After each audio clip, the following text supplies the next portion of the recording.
Okay, so good afternoon, everyone. My topic is anti-feminism, and before moving further, I want to be clear on certain aspects that I do not believe that men and women should not have equal rights, and I also do not believe that patriarchal society is good. But rather, I want to point out some flaws in modern feminism. And if the movement is towards equal rights for men and women, I have absolutely nothing against feminism. So before I present you about anti-feminism, I would like to brief you a little about feminism and its history. The feminist movement started way back in 1860s or 1870s when women fought for the right to vote in the Netherlands. And now I would not dedicate much time to explain various types of feminism and different waves of feminism. Basically, we can divide the feminist movement into four waves. The current wave of feminism, which is the fourth wave of feminism, focuses on street and workplace harassments, campus sexual assault, and rape culture. Protests, included in the Delhi gang rape in 2012 and the Me Too movement, were the part of the fourth wave feminism. There is one video on YouTube which is named "Always Like a Girl," and it's a very famous video on gender stereotypes. And it shows that male and female are equal, and most of the gender roles are determined, shaped, and influenced by the media, our environment, and society. And so the question is why some people are against equal rights, because feminism demands equal rights, right?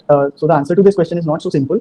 Firstly, anti-feminism is the opposition to some or all forms of feminism, and if the movement is towards equal rights for men and women, then some feminists and some anti-feminists have absolutely nothing against feminism. For example, in the United States, some anti-feminists hold feminism responsible for several social problems, including lower college entrance rates for young men, gender differences in suicide, and perceived decline in manliness in American culture. So now there is a concept of equality of outcome, where there is a sense that all start the race of life at the same time, and whereas equality of outcome attempts to ensure that everyone finishes at the same time. So, for example, equal opportunity is given to both boys and girls to take admission in this big data course, but the outcome is different. There are more boys in this class, and often feminists often argue that the vast majority of wealth is owned by men, and there are more men CEOs, but this is not the whole picture. They are not looking at the equality of outcome, which is only the end result. So most people in the jail are men. Most people who are on the street are also men, and most victims of violent crime are men. Most people who commit suicide are men. Most people who died in wars are men, and people who do words in schools are men. So where is the dominance here precisely? So the basic structure of gender inequality is not power, but competence, and this leads to a concept. This leads to the concept of the gender inequality paradox.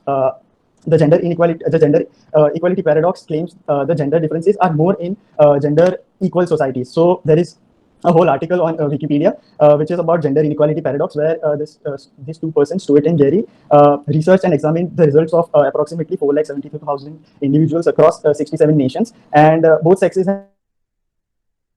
had these were the findings. Girls performed similarly or better than boys in 2 out of every 3 countries, and were more capable of STEM tertiary education in nearly all countries examined. Science and mathematics is much more likely to be a personal academic strength for boys and girls, and more girls entered STEM degrees than graduated in more gender equal countries. So now some women support anti-feminist ideology too. So this hashtag women against feminism was an informal movement sharing equal ideas with anti-feminists in rejecting feminism.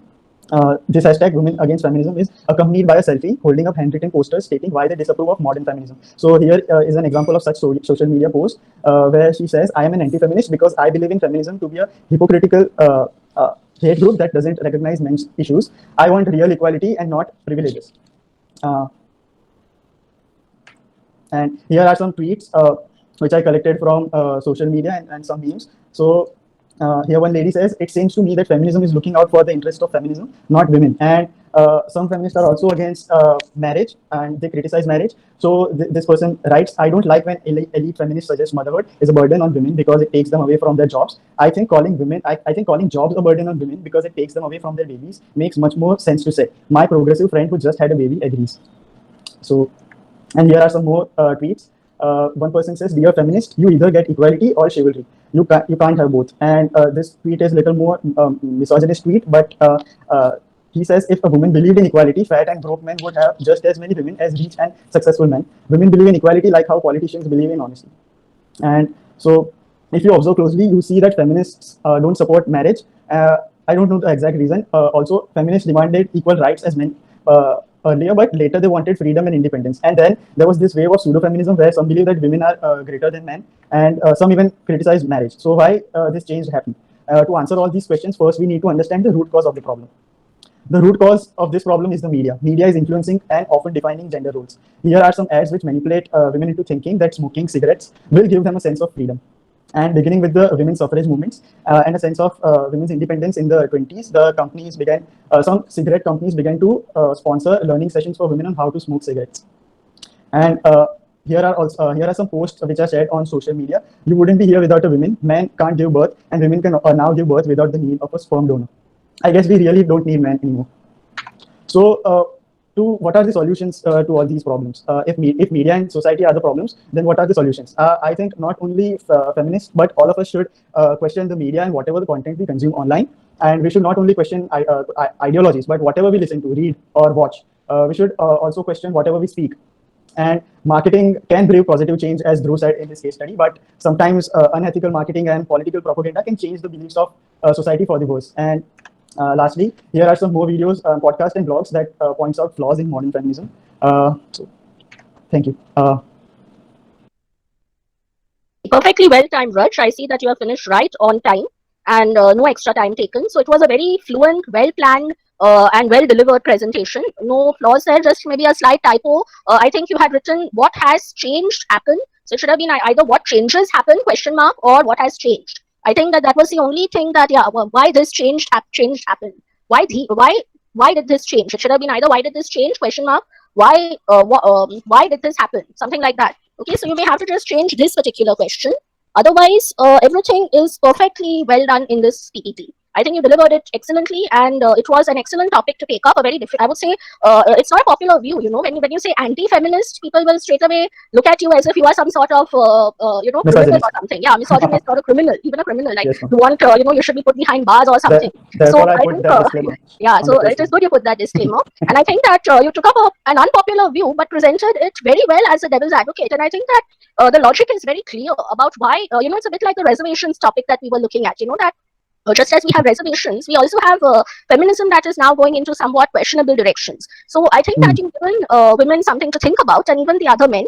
And I think that though, when I first saw your topic, I wondered if it would have, some overlap with the topic that had just been done, by Rajesh. But I was very happy to see that both of y'all, in fact, had very unique presentations, though somewhat similar terrain, but extremely unique presentations and different presentations. I think that your strength was that you took a lot of social media snapshots and screenshots and put them extremely well in a well-placed manner in your PPT. And the case studies were extremely clear. But I think both of y'all have done a brilliant job, and you've certainly played the devil's advocate today perfectly and presented a very logical standpoint about an issue that is not very popular. So very well done. I commend you on this. Okay, so excellent job. Okay, so you can stop presenting, Raj. Now we shall move to the